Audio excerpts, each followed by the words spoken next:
নমস্কার বন্ধুরা, আমি দীপা রান্নাঘরে স্বাগত জানিয়ে আজকে ভিডিওটা নিয়ে হাজির হয়ে গেছি। বন্ধুরা তোমরা কেমন আছো? আশা করি ভালো আছো, আমিও ভালো আছি।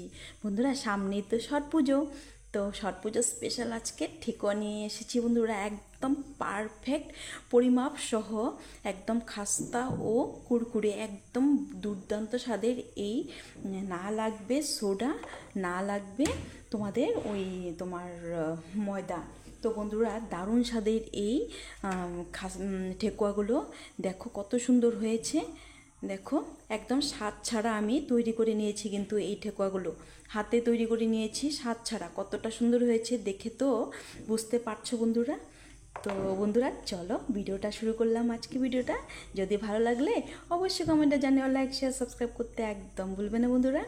তো বন্ধুরা একটা তোমাদেরকে ভেঙে দেখাচ্ছি, হ্যাঁ চলো। এই দেখো একদম কুরকুরে ও খাস্তা। বন্ধুরা তোমরা কিন্তু স্টোর করে রাখতে পারবে, এইভাবে বানিয়েছি, তোমরা স্টোর করে রাখতে পারবে। এতটা সুন্দর হয়েছে।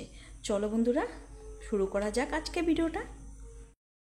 এই রেসিপির জন্য আমি নিয়েছি 1 কাপ আটা। বন্ধুরা একদম ডুবো ভর্তি 1 কাপ আটা। তো এখানে আমি আরও কিছুটা দেব, এখানে আমি আরও হাফ কাপ দেব, আরও হাফ কাপ নিয়েছি।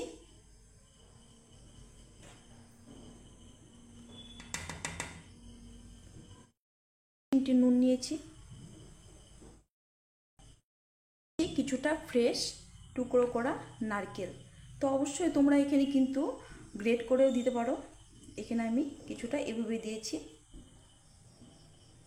তো নারকেলের সাথে মিক্স করে নেব এইভাবে। খেতে কিন্তু ভালো লাগে এইভাবে নারকেল দিলে। তো অনেকে কিশমিশ দেয়, তো আমার কিশমিশ দেওয়াটা পছন্দ হয় না। কিশমিশটা কি হয়, ভাজার সময় বেরিয়ে যায়, সেই জন্য আমি কিশমিশটা ব্যবহার করব না। এখানে আমি নারকেলটা দিয়েছি। তোমরা এখানে নারকেল কোরানো নারকেলটা দিতে পারো, বা ফ্রেশ পাওয়া যায় পাউডার, ওটাও দিতে পারো। তো আমি এইভাবে দিয়েছি, মুখে পড়বে খেতে।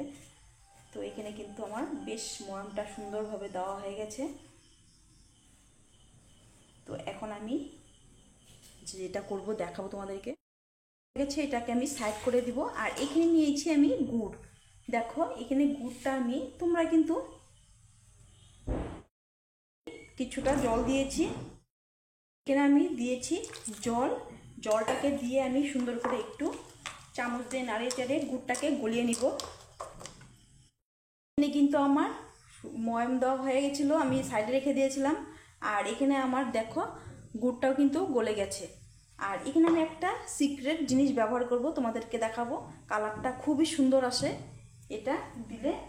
এখানে দিয়ে দিব আমি কিছুটা চিনি। এই চিনিটা কিন্তু দেওয়াতে কালারটা কিন্তু খুবই সুন্দর আসে। অবশ্যই এই চিনিটা দেওয়ার চেষ্টা করবে। তো চিনির সাথে একটু মিক্স করে নেব।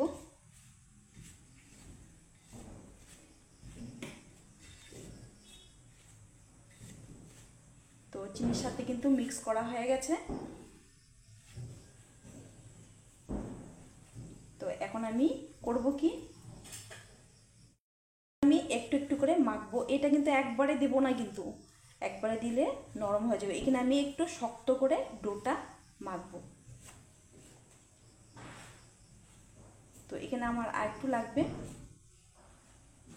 নিয়ে নিচ্ছি।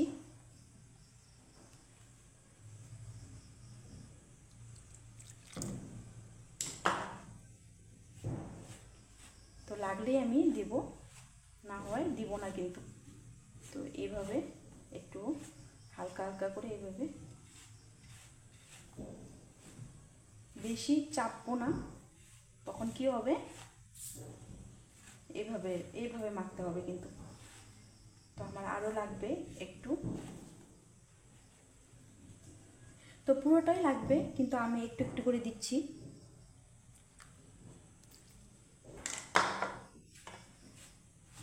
তো সুন্দর করে একটা শক্ত ডো তৈরি করব।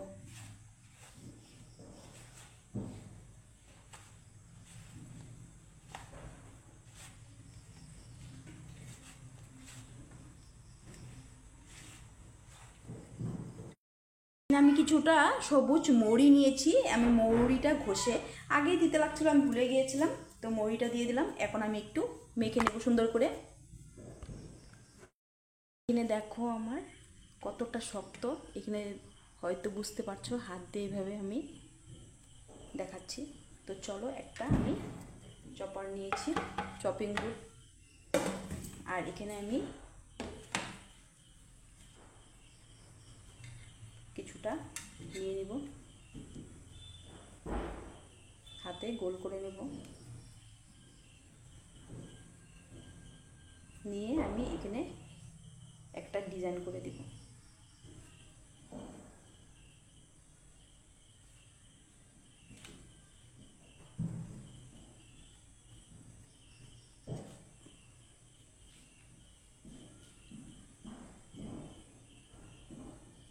এইভাবে আমি ডিজাইন করে নেব।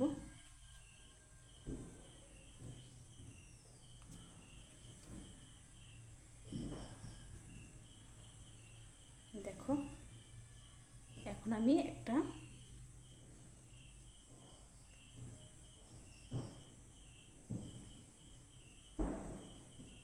নিয়ে নিব চাকু নিয়েছি। চাকুর যে সেটটা ধার আছে এটা নিব না, নিয়ে আমি একটা ডিজাইন করে নেব, মিডিলে একটা এইভাবে।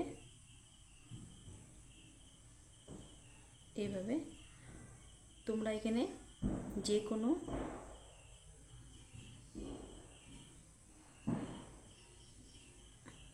না, এটা হবে না ডিজাইন, এইভাবে দেব। দেখো,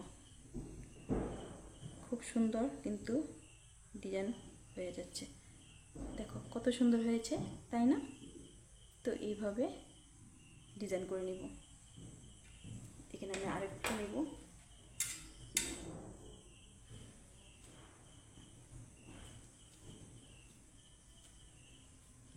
তো এইভাবে গোল করে নিব।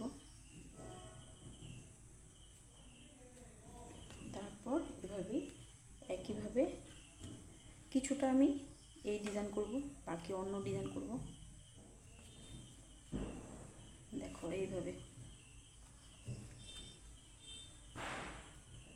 দেখো বম ফুটছে আজকেও।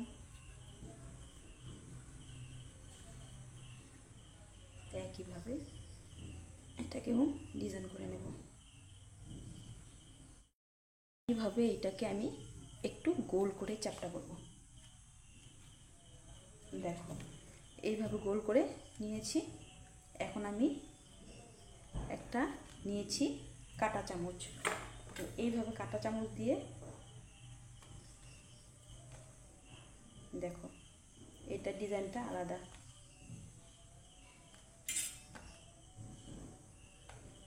তো এইভাবেও করতে পারো, এটা কিন্তু সুন্দর হয়েছে। তো এইভাবে একইভাবে আমি সবগুলো তৈরি করে নেব।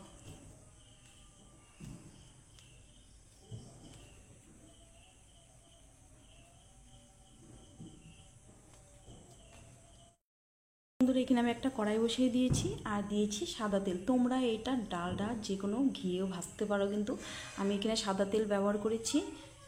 তেলটাকে হালকা গরম করে নেব, হালকাই গরম করতে হবে বন্ধুরা, বেশি গরম করলে হবে না। গরম হয়ে গেছে, এখন আমি দিয়ে দিব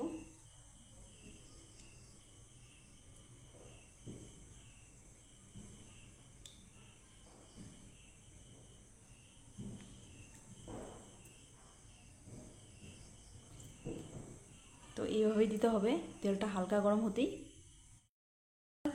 একটু একটু গরম হচ্ছে আর এটা ভাজা হবে বন্ধুরা। এটা কিন্তু একদমই নাড়াতে যাবে না, আর যখনই একটু হালকা ভাজা হবে তখন নাড়াচাড়া দিতে হবে কিন্তু। ওই এই ডোটা কিন্তু তোমরা দুধ দিয়েও কিন্তু মাখাতে পারো, কিন্তু দুধ দিয়ে মাখালে কী হবে, বেশি দিন স্টোর করতে পারবে না কিন্তু বন্ধুরা। তো দেখো একটু হালকা কালার চলে এসছে।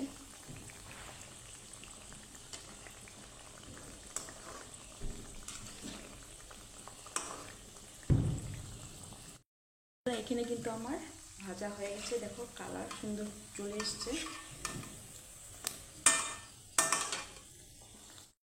এগুলো হয়ে গেছে, আমি এগুলো উঠিয়ে নিব তেলের মাঝের থেকে।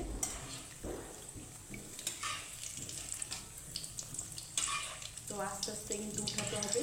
যাতে না ভেঙে যায় তেলগুলো ছড়িয়ে আমি নামিয়ে নেব। পাল্টে দেব।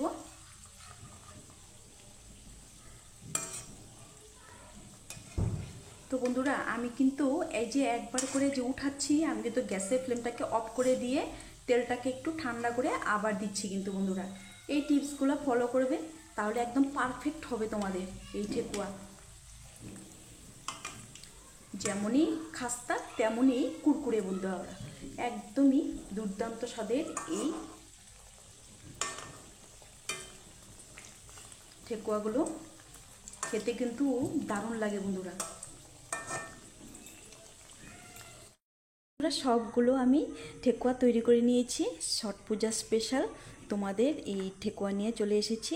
তোমাদের কেমন লাগলো অবশ্যই কমেন্টে জানিও, আর লাইক শেয়ার হাইপ করতে কিন্তু একদমই ভুলবে না। তো চলো বন্ধুরা, আজকে ভিডিওটা আমি এখানেই শেষ করবো। দেখা হবে নেক্সট ভিডিওতে।